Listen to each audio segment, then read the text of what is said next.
If the brains of psychopaths do function differently, does this mean that the structure of their brains is different? Bob Hare, Andra Smith, and their colleagues employed magnetic resonance imaging, or MRI. This technique allows researchers to study the brain in fine detail from many angles. So far, the results of this technique have not revealed any structural differences.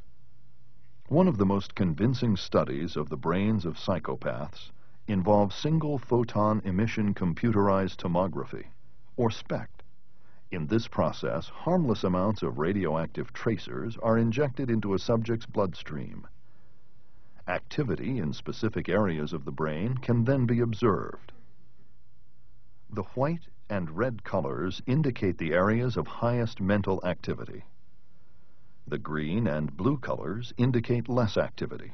The SPECT study was done in New York at the Bronx VA Hospital under the direction of Dr. Joanne Intrator. And it was really the first of its sort ever done. Nobody had ever looked at psychopaths before in this particular way. And the task was the lexical decision paradigm. Again, a letter string flash on the screen will either form a word or it will not. And you decide as quickly as possible if you see a word by pushing a button. And some of the words are neutral in connotation, some are emotional or affective in connotation.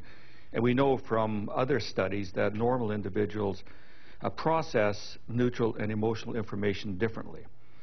We also know from event-related potential studies measuring EEG, intellectual decision tasks, that psychopaths actually differ from normal individuals in the way they process this sort of information. To make a long story short, the psychopath seems to interpret, process, and perhaps use emotional information as if it was neutral information.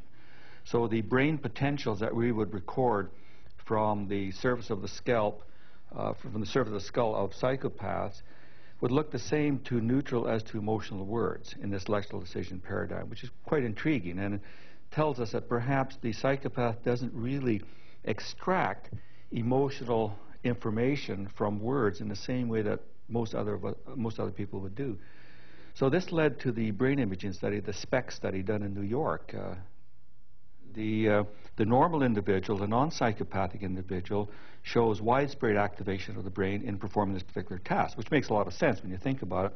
The task is simple on the surface. Is that a word? Push a button. But on the other hand, the brain processes involved are very complex. Many different parts of the brain have to be activated.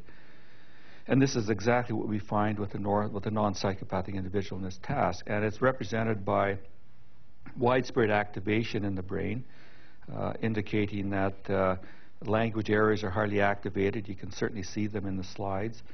And some activity towards frontal part of the brain. In fact, there's a very nice anterior-posterior gradient where most of the activity is towards the front part of the brain. Also some activity on the right side as well. Now,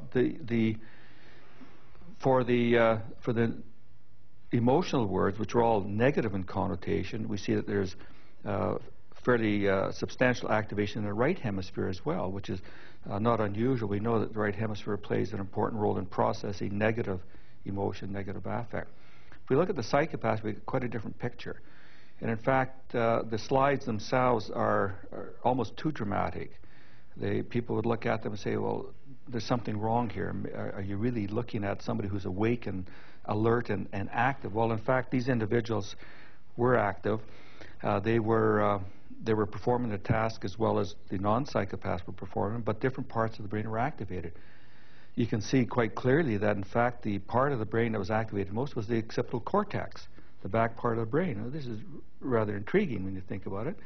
Well, the input is visual, so much of the information is going to the back part of the brain for initial processing. And then, of course, presumably it should move forward, backwards, up, down, and around different parts of the brain. But this doesn't seem to be happening here. With the psychopath, the task is being performed primarily in the posterior parts of the brain. Now, we know from other studies involving brain imaging studies that, in fact, it is possible to make a decision about whether or not what you see is a word in the posterior part of the brain. It's not necessary that other parts of the brain become highly active, but it's pretty hard for a normal individual to see a word like cancer or rape or death without actually drawing all sorts of other associations, cognitive affective associations.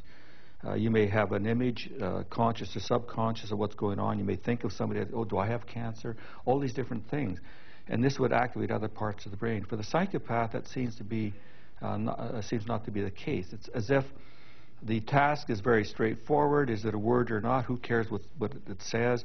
I'm going to process it in the same way, in a very superficial manner. What we're now beginning to believe is that the psychopath is not characterized only by some sort of difficulty in processing and using emotional information. We're beginning to believe now that, in fact, the problem is much deeper than that.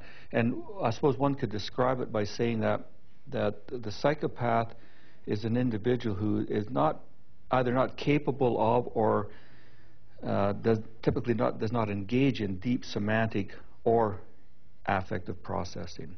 It's almost as if everything that he or she does is fairly superficial on the surface.